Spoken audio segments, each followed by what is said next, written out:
Welcome to the Enlightened Misfits podcast, a space for spiritual entrepreneurs who refuse to settle for anything less than their purpose. I am your host, Lauren Perlingi. After surviving a near-death experience and being declared gone for 3 minutes, I woke up with a mission to help women turn self-sabotage into self-compassion and fear into fuel. Here, we're going to dive into raw conversations, practical tools, and inspiring stories designed to help you break free from old patterns, claim your voice, and build a business that lights up your soul. If you've ever felt like you don't fit the mold, you're in the right place. This is where Misfits rise into their power. Welcome back to the Enlightened Misfits podcast. I am Lauren Perlingi, your host, the intuitive human design business guide, trauma-informed healer, and the creator of the 90-second method, where we talk all about emotional regulation, visibility, leadership, and building a business that honors your energetic blueprint instead of burning you out. So in this space is for leaders, visionaries, and people who do things a little bit different. And this conversation today is going to be powerful. We're going to dive into leadership without pressure, decision-making without hesitation, and what it really feels like and is to operate from that highest level, not just from when things calm down or when everything feels like it's like on fire, because I know that we all feel that way. So I am joined by Jon. Welcome, Jon, a leadership growth and small unit coach who helps high performers lead from authenticity, operate in alignment, and grow in real purpose. Jon, I would love for you to introduce yourself from your own words and tell us a little bit about your journey. Yeah, thank you so much, Lauren, for having me on first and foremost. My name's Jon Sheldon. I'm good. Zoom does have John, not Jonathan. Only my aunt calls me Jonathan. But yeah, I'm a leadership and development coach. What that means is a little bit different to most people, and what small unit means is really I tend to work with leaders, business owners, individuals that are in the work still to this day, not necessarily just making decisions from a boardroom or from a office space. So I like to work with those types of people. Again, small unit just really means that the leader is currently still actively doing the work and running a team of some sort or trying to grow a team, right? I work with a lot of solopreneurs as well. What got me here? I was a small town kid, graduated with like 60 people in upstate New York. Ended up joining the Marine Corps at 17, get out of my little small town. I ended up doing 2 deployments to Iraq in the height of the Iraq War. So 2005 to 2009, as an infantry squad leader, which means that I was just in charge of 13 Marines. And infantry is just, kicking down doors, doing patrols, etc. After that, got out, found a job very randomly in finance after I got into an internship. That a best friend, we joke about it now, but kind of conned me into, and that turned into a 14-year career, ranging from, running my own financial team of 4 all the way up to being the director of sales for a very large national financial planning company. And from there, I started Bellawood Coaching while I was in the midst of that directorship role that ended up spurring into this awesome career and personal brand and practice that we exist today. That's kind of high level. Yeah, I love that, especially because again, thank you for your service. I want to say that. I appreciate that. Thanks. And when you say like combat leadership, what has that taught you through, especially with your high leader positions like in corporate? Like what kind of pressure does these high level corporate executives and leaders completely misunderstand that you have seen? Yeah, I think it's a great question. I think we're in a trend right now where there's a lot of, look, call it what it is. Most of the time, if you've done the right work on the front end, meaning you've taken the time to understand yourself, your people, what type of leader you are, what type of leader you're not, what type of decision making and what types of decisions you like to make and what types of decisions you don't, sticking to where you're good, I think it becomes an easier way of being in the moment and making smart tactical and strategic decisions. Where I think that's the key is like if if you take the Marine, right, we'll dive into this. If you take the Marine, it's generally I think the movies get this totally wrong. Um, Yeah. you look at a guy like Chris Hemsworth, and it's like this guy's 6'2", you know, Chris, right? Like guy's awesome, right? But he's Right. also like in his mid to late 30s now. Um, the majority of the military in general, and especially the Marine Corps, are 19 to 21 year olds that are from a very similar upbringing from me, meaning either inner city kids or small town kids. Like there's 90% in my experience were either one of those two demographics. Um, it's just different, right? We're smaller, we're meaner, we're tougher, right? Then you kind of get from the movie experience. And why I bring that up um, is before you ever like deploy and become this like combat leader, you do thousands of hours of practical application of making decisions, of frameworks and models, and living and practicing what you preach, and living that life of a leader, right? Not just reading a book on leadership. You know, the first book I read on leadership was in my mid of my professional career, quite frankly. The rest of it was learned, call it on the job. And but learning it on the job, I think, is a misunderstatement too. Is like you got to practice it. You know, when you get into those decision making frameworks, and when you get into those really tough environments, and that's what I think that they miss. They don't do enough job, or they don't do enough practicing what it means to be a leader, what it means to be a performer. They're always just playing at it. And if you don't do the work behind the scenes, it's really, really tough. The internal and external work to understand who you are, what type of leader you want to be, and where do these situations come up in a static environment instead of a kinetic one. It's incredibly challenged to do that work in the moment. You get confused. Like you got to think it's like it should be more like muscle memory. Right? These strategic and tactical decisions, if we can build frameworks around how our brain works and how we compute these types of things, that's when you can get down to this. You said 90-second framework that you've built. That's when you Mm-hmm. can get down to this practical application of making smart tactical decisions, strategic leadership decisions in the Right. moment. Without that, it's incredibly challenging. Yeah. And I love that you brought this up too, because I hear, and I'm not going to say it's a buzzword, but people keep talking about leadership and I'm a leader and stuff like that. So, and I asked the question, well, what does that mean for you? Like Mm, what, and you to the T, like you described it of like you need to actually have like work. Like you need to actually have, you know, times that you actually are a leader versus just calling yourself a leader and then leading from that place. I mean, I guess you could do both, but I believe that you also need to have some type of, you know, place that you've already did this within yourself. And, for you, it was, being in the Marine Corps, yeah. or, doing that at like a young age. And I think that most of us were not, we didn't take that path, so it's kind of like starting with the book and reading it about the book. And same thing too, I don't even think I've ever like actually read a book about leadership. Mm, Because I feel like that comes from a place of, where like that behavior, like how do leaders behave, and or corporate America, it's not always the best example of that, right? yeah, I'm not gonna. Yeah, absolutely. I agree with you. I think that you need to define who you are as a leader, first and foremost. But Hmm. sometimes it does get prompted by a book, right? There's a great Yeah. book Yeah. actually that I read in the last couple of years, and that prompted the way that I think about some leadership traits that I've decided that I look and challenge some of those. But that tested framework I think is really important, because again, when we go back to corporate America, um, the majority of people, like one of my biggest annoyances right now is when I'm working with an organization and everybody just blanket uses this term leader, like you just kind of mentioned. Yeah. Realistically, the majority of people, when I walk into an organization, that they're defining as leaders are sales managers Yeah. of one way, shape, or form.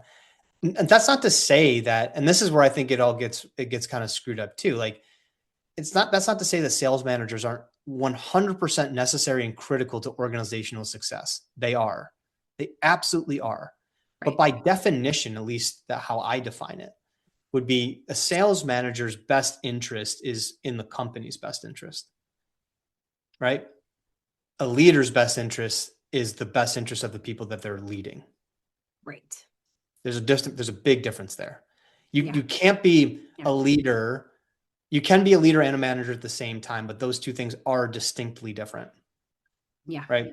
Leadership, if you're like, hey, you got to get your numbers up, that's not leadership. That's sales management. Right. Congratulations, you're a good sales manager. That doesn't Right. make you a good leader. Right. Yeah. And I love that you said that too, because yeah, that's exactly what I feel like I see a lot too with a couple of my own clients too, of like they come from these, very, very high achieving jobs and they say leader. And I always ask them what the difference is. And they eventually see the difference of like, oh, they're working for somebody else and then working for Mhm. themselves and trying to, I think that was the biggest thing that I've seen with them of like, oh, okay, I feel the difference because I came from there versus here, which is I'm not saying it's right or wrong, but I always just like to ask other people's perspectives because, Yeah. it's always nice to hear. It's like, oh, okay. Okay.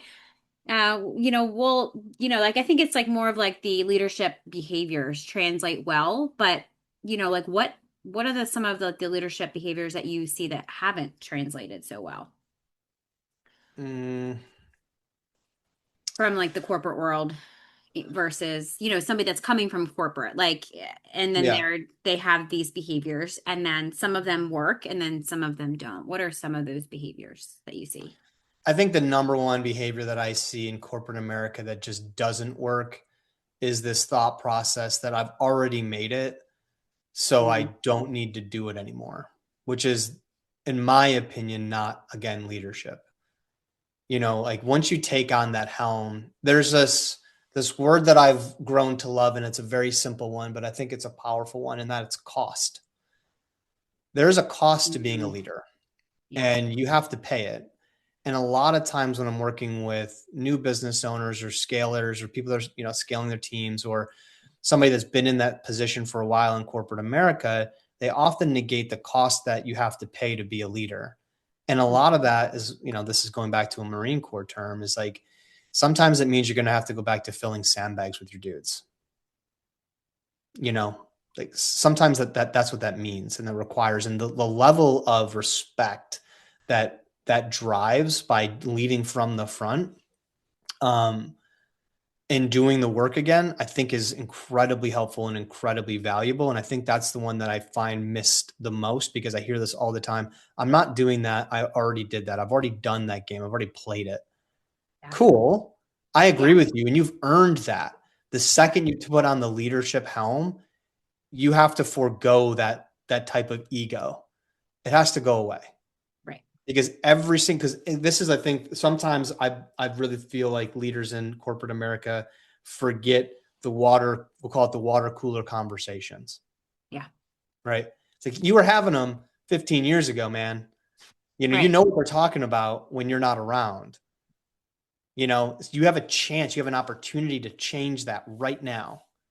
And it's these small daily actions that and the other thing is that leadership's not like if everybody loves the type of leader that you are, you're doing it wrong. I'll openly say that. You're Yes. not doing it authentically. Yeah. Yeah, and I think that's the thing too, is especially in 2026, is everybody wants to be loved and liked.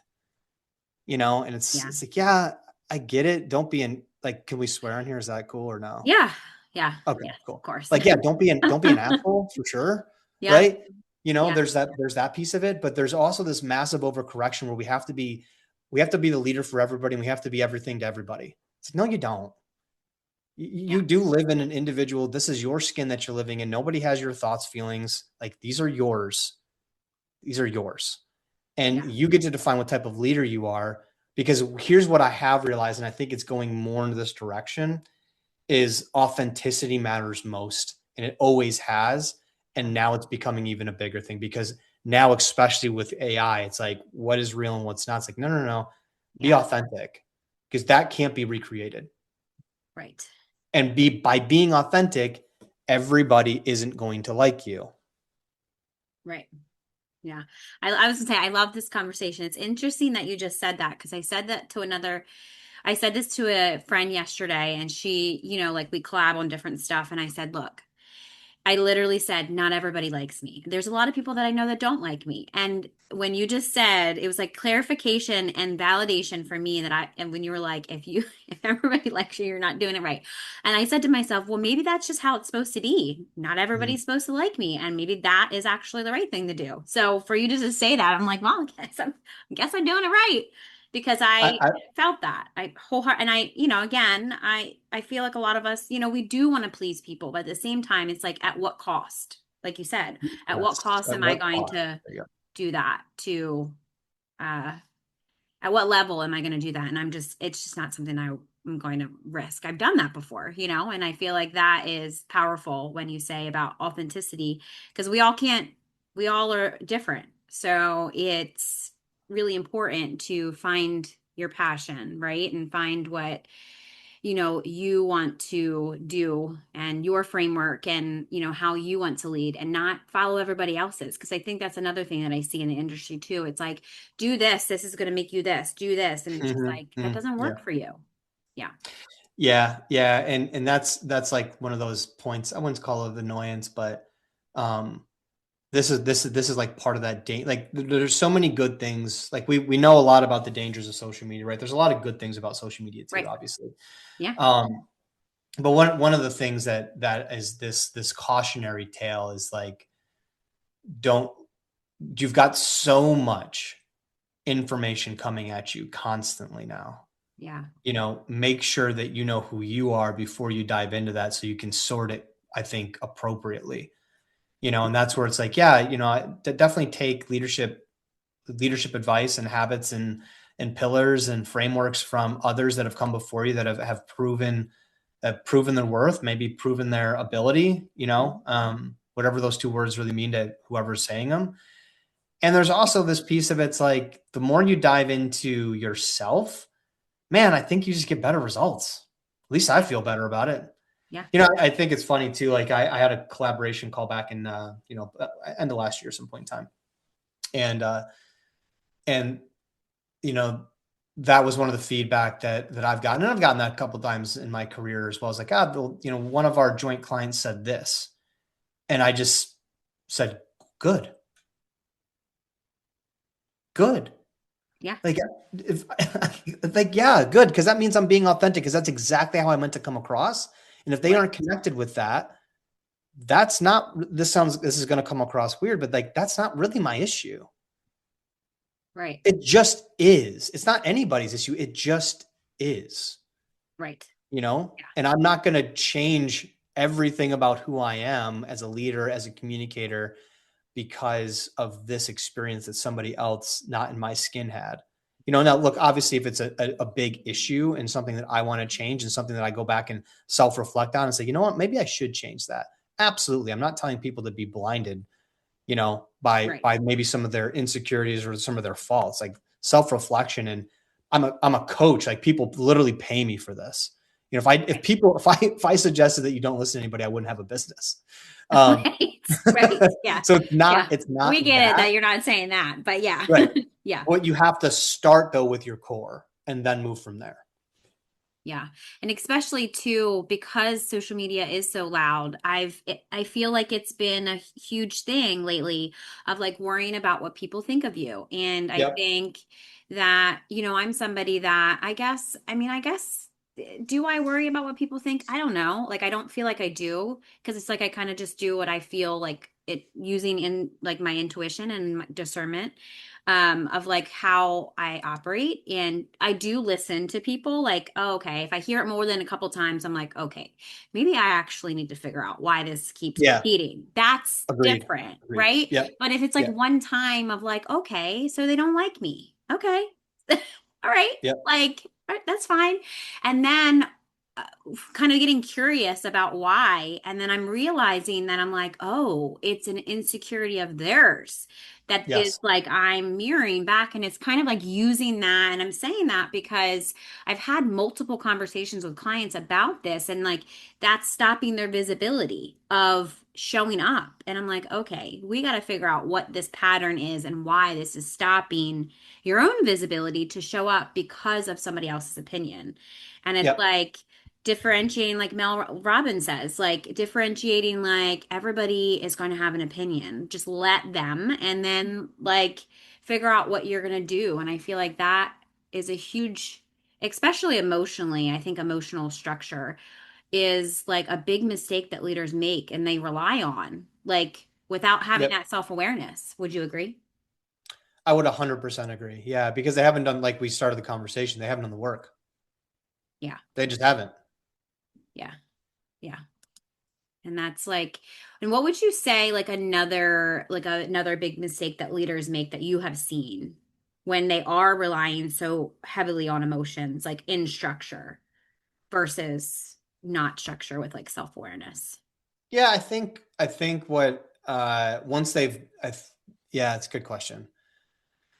I I think that there's this really bad tendency for leaders to go down and do the work that we just talked about, Hmm. and start to become authentic.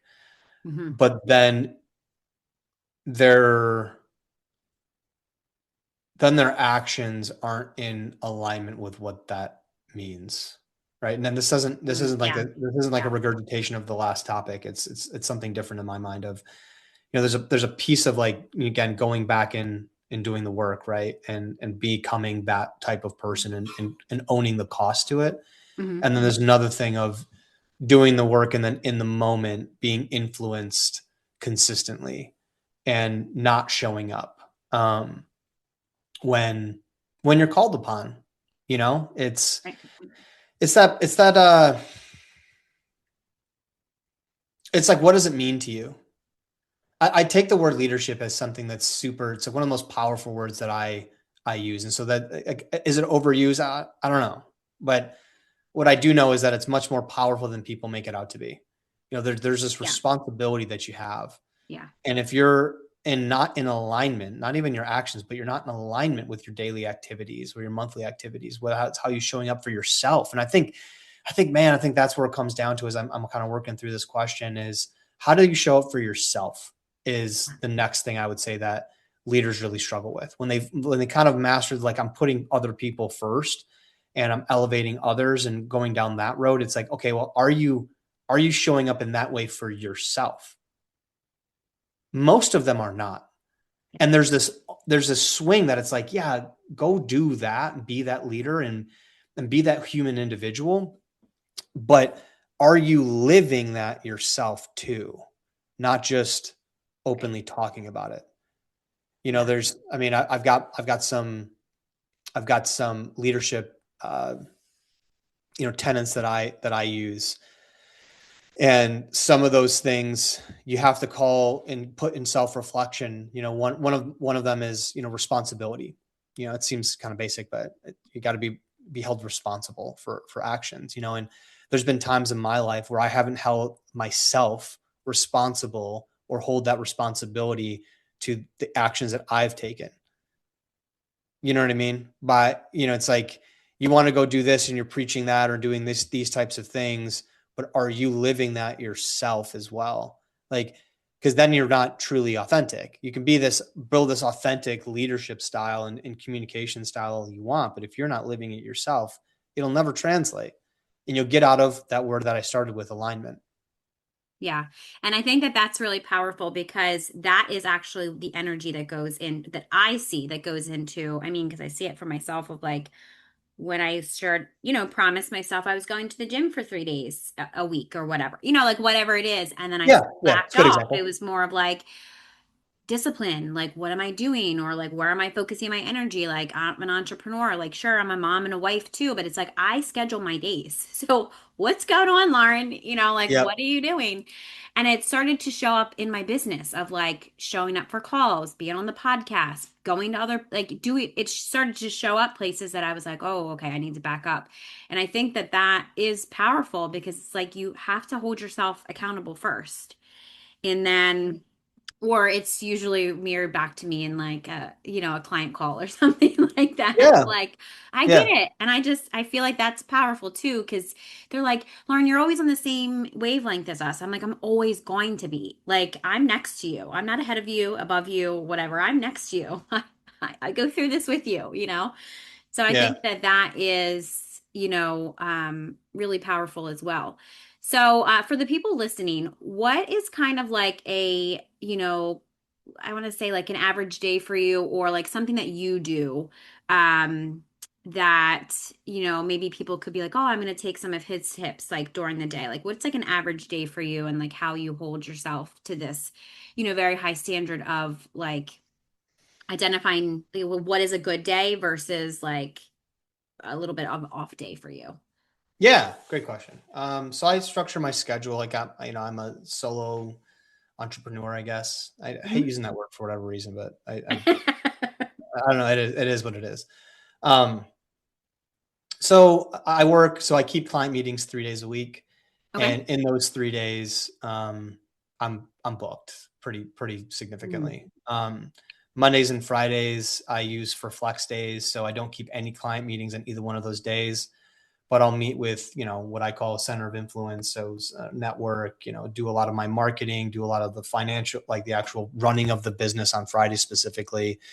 But I also leave that open to be able to live life. It's one of the things that I'm a big proponent of, and I have been since I was 20, really, is being very in tune with. It's an uncomfortable conversation, and I've noticed that now. It's very comfortable for me, but for most people, it's super uncomfortable.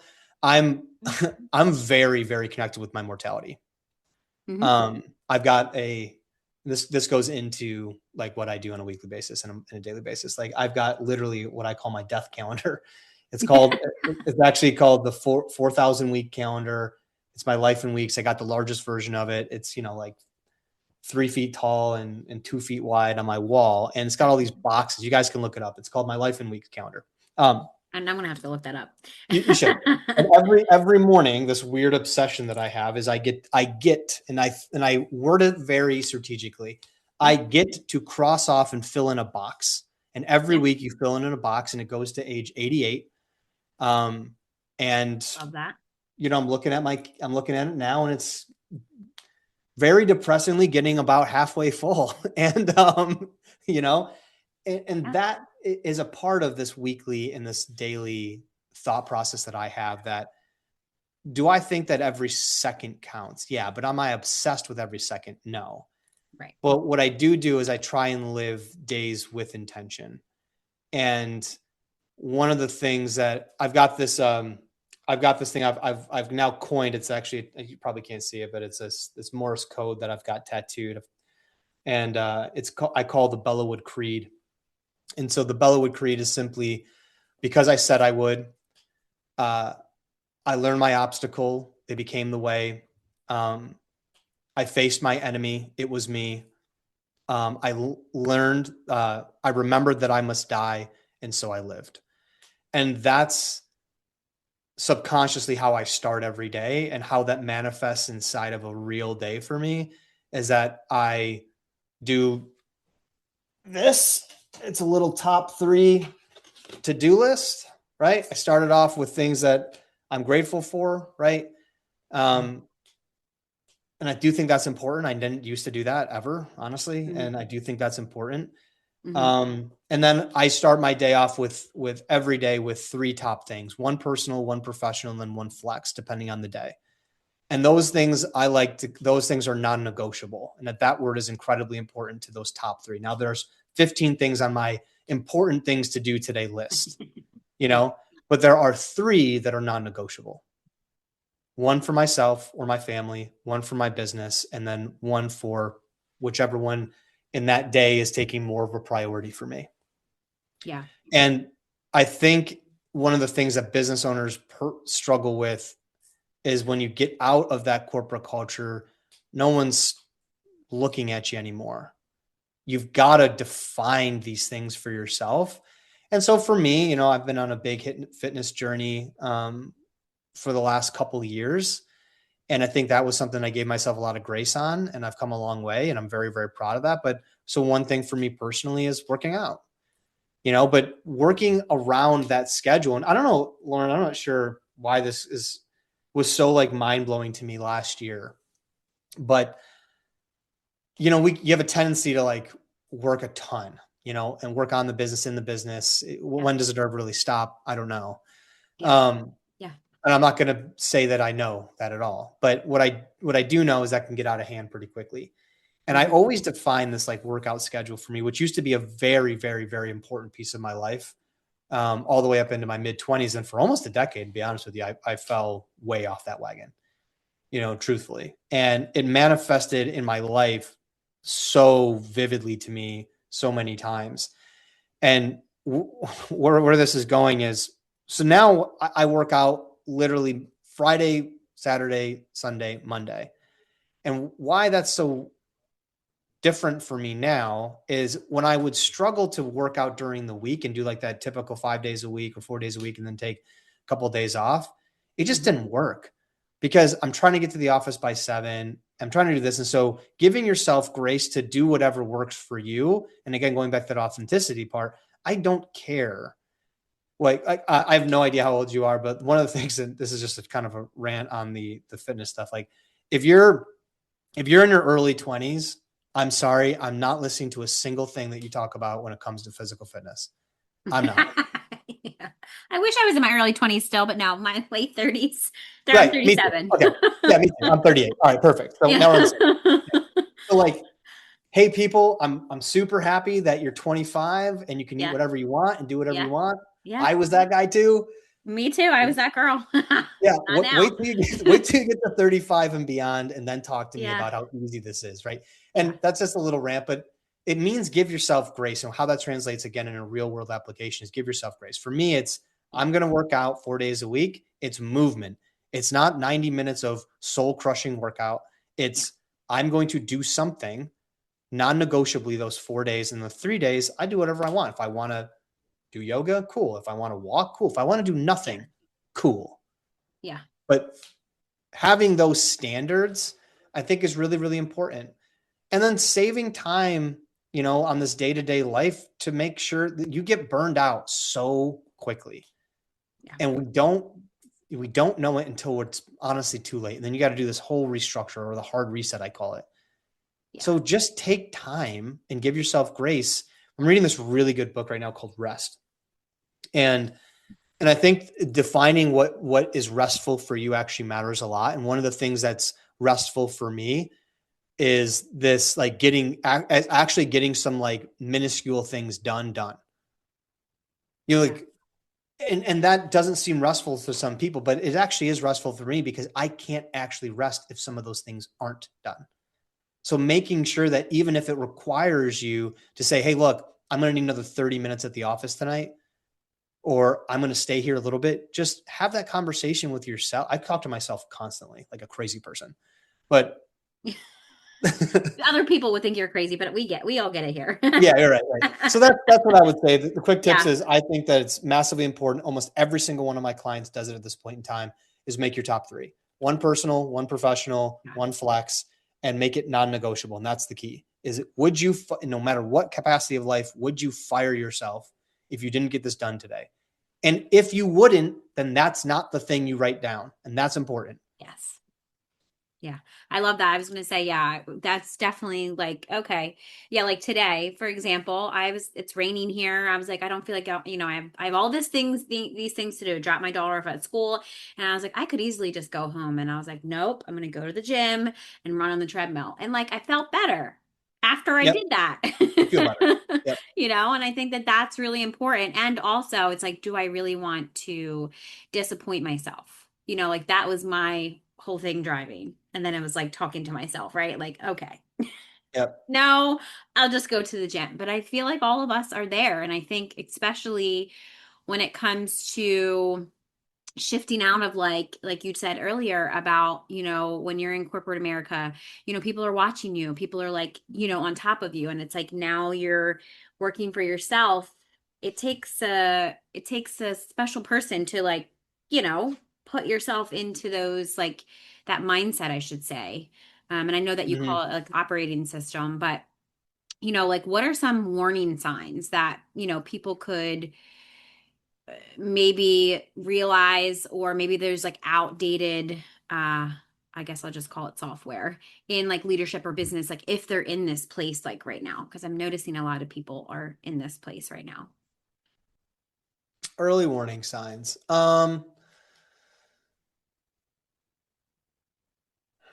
Yeah, I think the earliest warning sign is when your actions are not in alignment with your purpose. I think that's the earliest warning sign that you consistently choose. We'll get real here for a second. My wife used to say, my wife's name is Lauren too, by the way. Oh, Um, she's amazing because her name's Lauren. she is amazing. But she used to say this funny thing to me, that I never took that seriously until she kept saying it to me. And she used to call herself the low totem. She used to say, "I'm low totem." And I used to laugh because it's kind of a funny thing, like low totem, like a totem pole, right?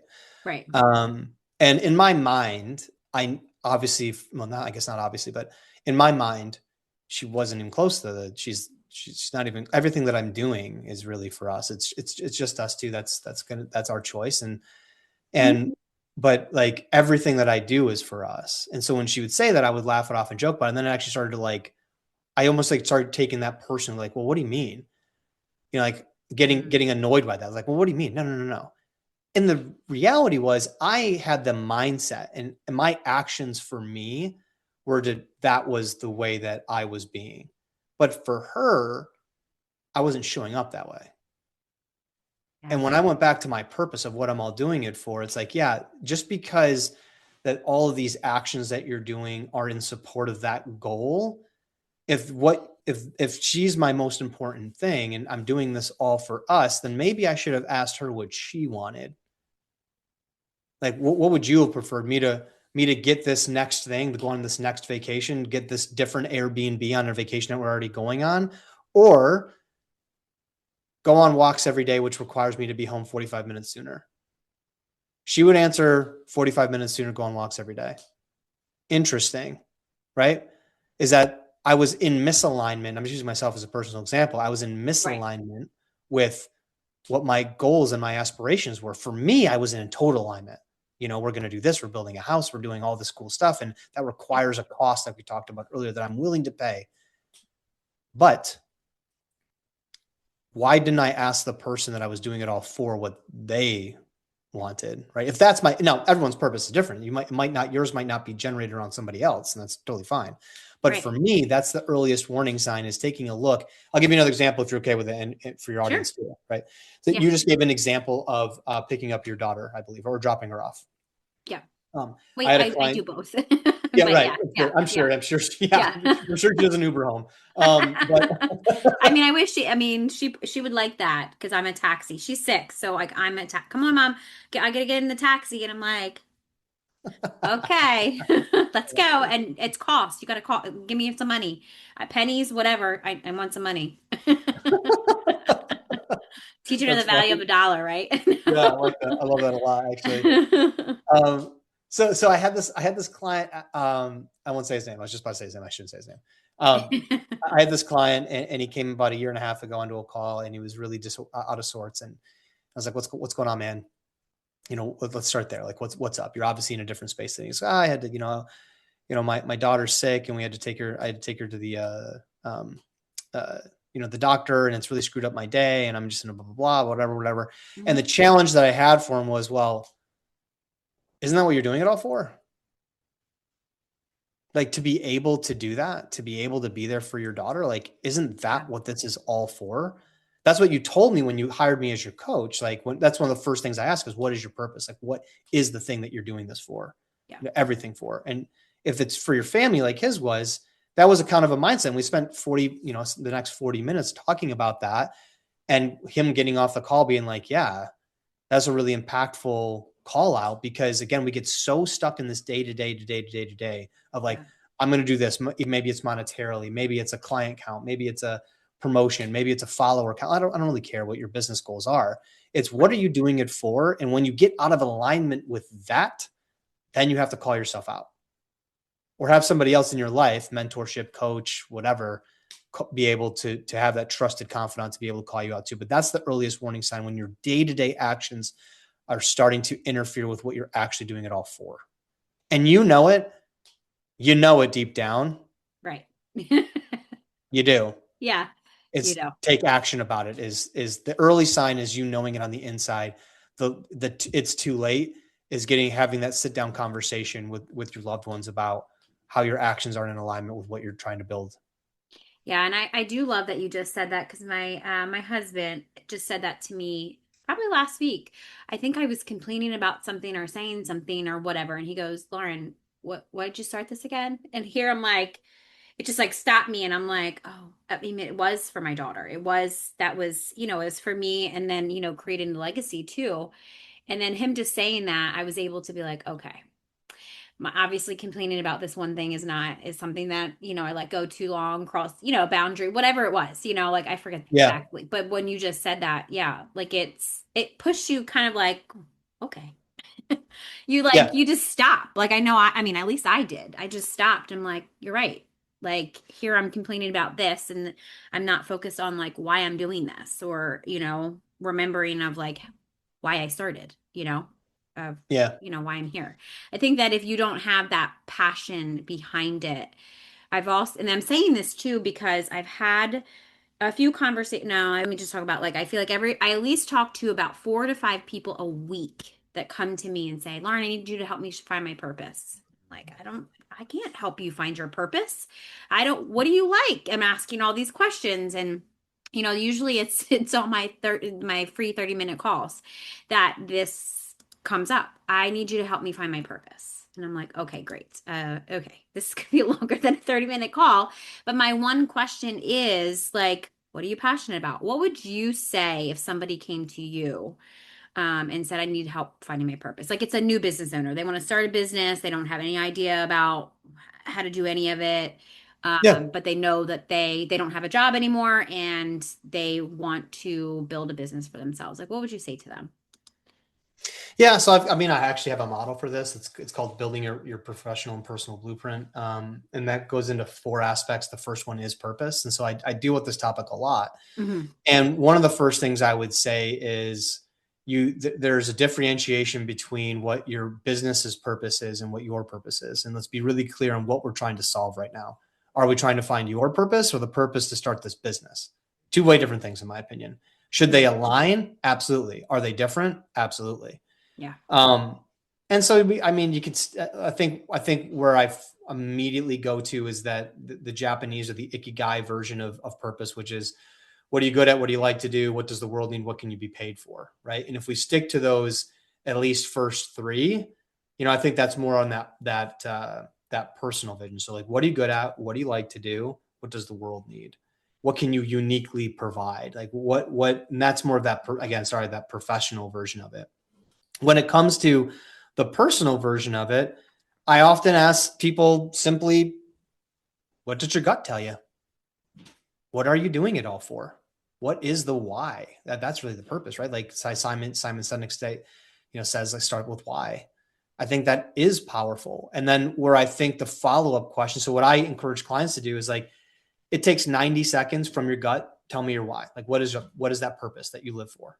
What are you doing it? What are you doing everything for? Okay. And then the next one, the very follow-up where they get in the meat and potatoes is, now, when was that called into question? And what did you do? How did you respond? How did you react? How did you shift? How did you get back to it? Or how did you fail? And I think that ends up creating the space of conversation where you can actually dive into what your purpose actually is. When was it tested, to your point earlier? When was this tested? And how did you respond? Because that's going to tell us a lot about those aspects of how you responded are really more of what your purpose actually ends up being. is I cared enough to do this, you know? Um, yeah, I think that's really where I like to go. I mean, we can go super deep into the purpose thing. There are definitely a bunch of questions that you can ask and dive deeper, but what I like to do is get the gut reaction first and then go from there. Yeah. You know, get the gut reaction. How was it challenged? How do you respond? Yeah, I love that. I mean, I know we go usually super deep. I don't people joke with me all the time. They're like, "Lauren, when you ask a question, can it be surface level?" I was like, "I don't know how to do that. I'm sorry." I always go like, we got to figure out why. Like we got to I for me, it's like my entire being is like, why? Why? But why? Why Yeah. do you do that? Why? Like I'm just a curious person. And now that I'm, an adult, I can ask why and not be told.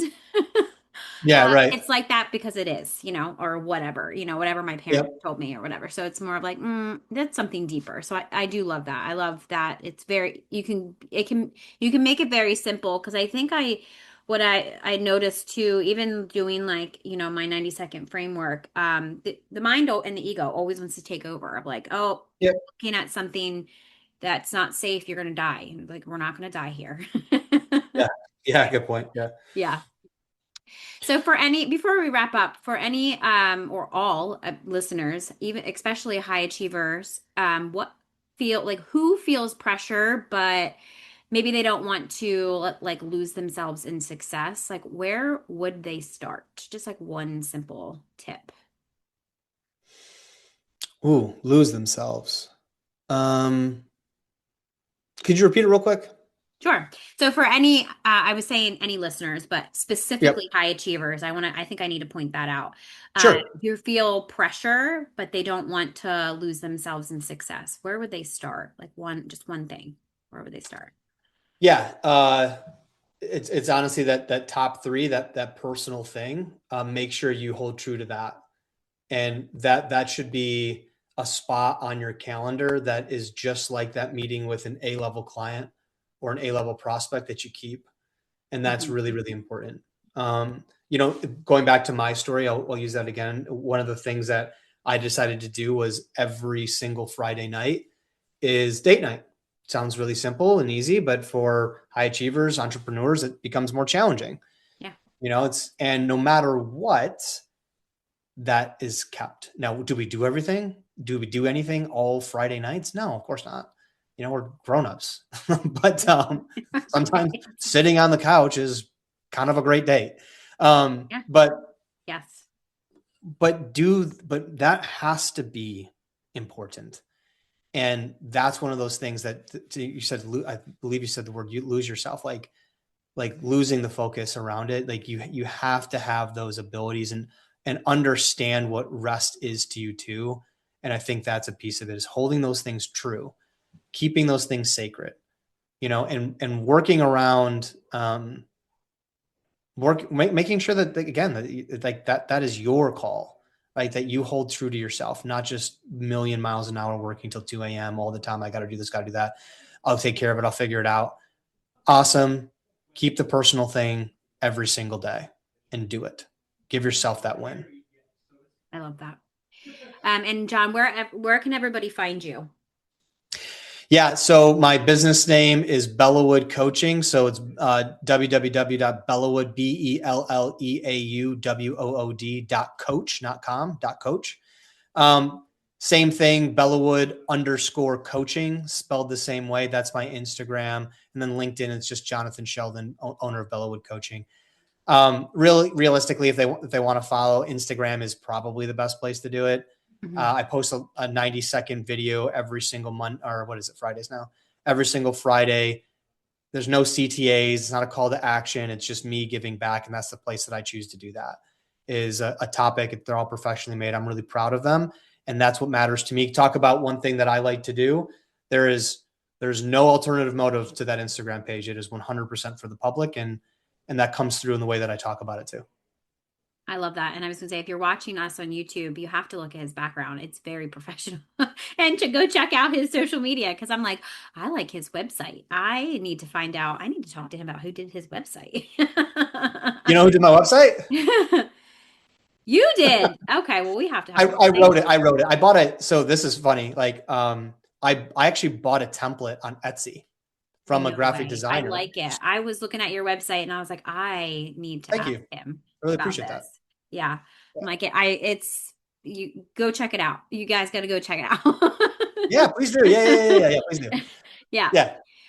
Well, so thank you so much for being here and all of your wisdom. And if this episode resonated with you and you feel that somebody wants to go deeper into maybe redefining their voice, maybe even building a business rooted in alignment, you need to go check out all of his links. If you're watching this, like I said, you can check below in the description box. Or if you're listening to us, they'll be below in the show notes. And I, again, want to invite you into the Enlightened Misfits Sisterhood. And this is where we go deeper. Live calls, human design insight, and real conversations about visibility, leadership, nervous system safety, and growth. And those links will be below also in the show notes. We would love to have you inside. I hope you guys have an amazing rest of your week, and I will see you next week. If today's episode spoke to you and you're ready to rise with support, I'd love to invite you in to the Enlightened Misfits Sisterhood, a sacred community for spiritual entrepreneurs to heal, grow, and lead with purpose. You can join us by using the link below in the show notes or connecting with me over on Facebook or Instagram at The Mermaid Light. If you loved today's episode, subscribe, share, and leave a review. This helps support us reach more women who are ready to rise. Remember, your journey isn't about fitting in. It's about embracing the truth of who you are. Until next time, stay inspired, stay aligned, and keep creating your extraordinary path. This is Lauren, and you've been listening to the Enlightened Misfits podcast.